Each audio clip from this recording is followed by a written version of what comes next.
まあそう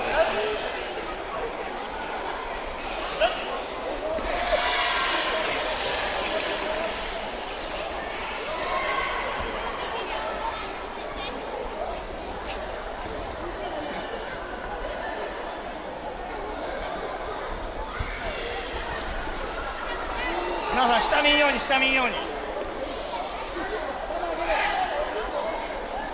皆さん上見て上見て下見ないように。顔下げない。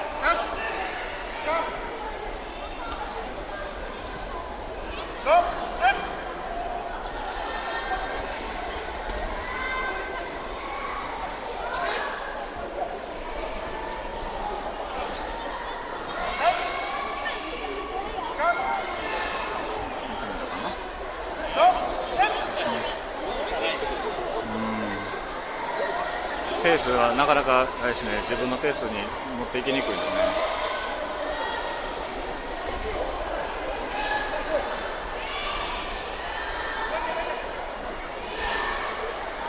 おう。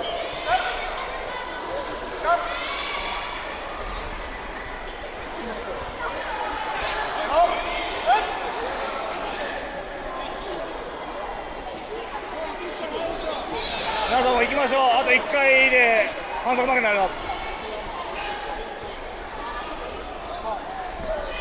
うわっ来た。おお。わざとだね。どっちが投げた？